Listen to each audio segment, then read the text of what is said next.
So Bill Belichick has 9 AFC championships, 5 rings. He's the longest tenured coach, and he'll win a 6th ring if they win the Super Bowl. He'll have to beat the youngest head coach in the league right there, Sean McVay. And in case you missed it, McVay turned 33 this week after a 13-3 season and a shot at the biggest prize next Sunday. But he knows what he's up against in the Super Bowl.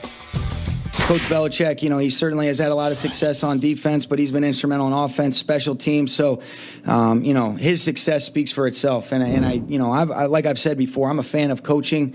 I have so much respect for the Patriots organization, the way they operate, the way that he consistently leads, puts his players in positions to really have success. And then, that's something it's an incredible opportunity for us to compete against them.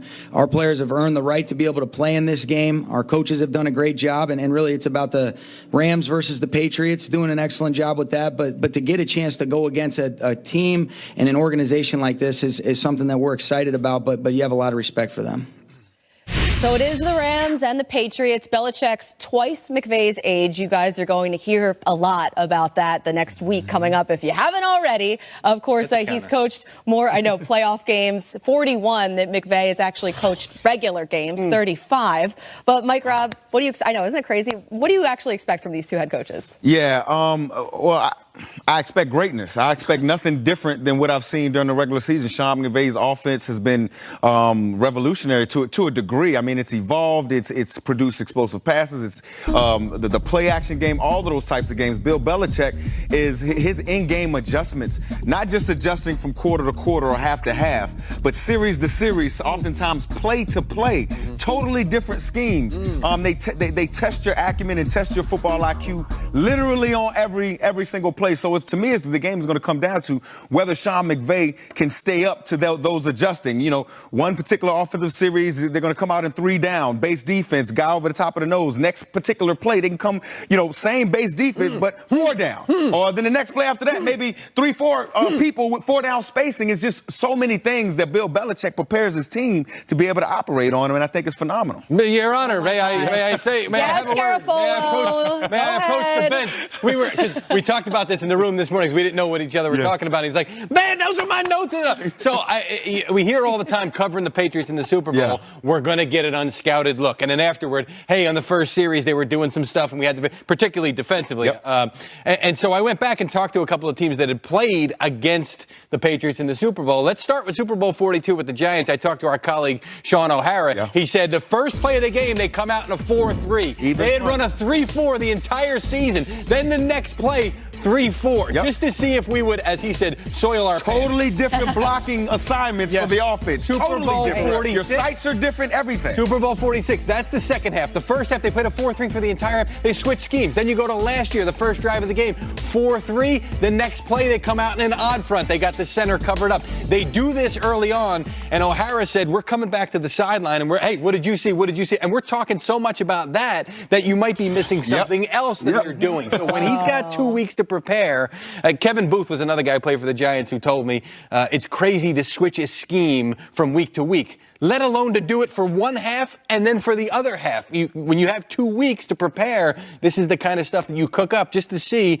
if you will. But not just Belichick. I mean, the players have to process it and execute it at the same time. And to me, it goes to there, whether it's, you call it the scouting department, whether it's Bill Belichick's eye, all of that they pick the right players. They get rid of players when people are like, wow, you getting rid of Richard Seymour? Really? They get rid of players when other people don't even see that it's the end of their career, man. They're masterful at it. One of the things that Bill Belichick does is he gets players just specifically for situational time. So a guy may play only 10 snaps a game, but for the next 22 weeks, right? So he understands plug and play, doing that stuff. But also, too, here's a nugget. Regular season and postseason, Coach Bill Belichick has been involved in how many games? Oh, God. I don't know. 751 either as a head coach or assistant. He has seen everything. What this game is going to be is the battle of the minds to understand. And I was just going back and thinking about it. Man, there are guys like Bill Belichick only come maybe every couple of decades. First, Vince Lombardi. Then Chuck Noll. Bill Walsh. Now Bill Belichick. Mm-hmm. Yep. These are guys who change the game. They make you think about players and things differently. And that just doesn't happen. And who's to say? Coach Sean McVay may be that guy now that's changing of the guard. But we will have to see when this game unveils who is really the guy who's going to win the battle of the mind. And Belichick, he's seen everything, but McVay, he remembers everything that he sees with the mind that he has. And I'm wondering, too, how aggressive Sean McVay will be, because the Eagles were so aggressive in the Super Bowl against the Patriots. They always went for it. That's and what McVay, beats Bill Belichick. McVay is pretty conservative on fourth down a lot. He has been all season. So I'm wondering how that affects the game, if that changes at all. Wow. Woo! I hate you, Colleen. Hello. So Belichick has 5 Super Bowls as a head coach. Vince Lombardi. No one currently even comes close to that. So we're going all-time here before the Super Bowl era. Belichick's tied with, there you just said it, Vince Lombardi with 5 total championships and a win next Sunday, would tie George Halas and Curly Lambeau for the most championships in NFL history with 6. That is some Bill should run for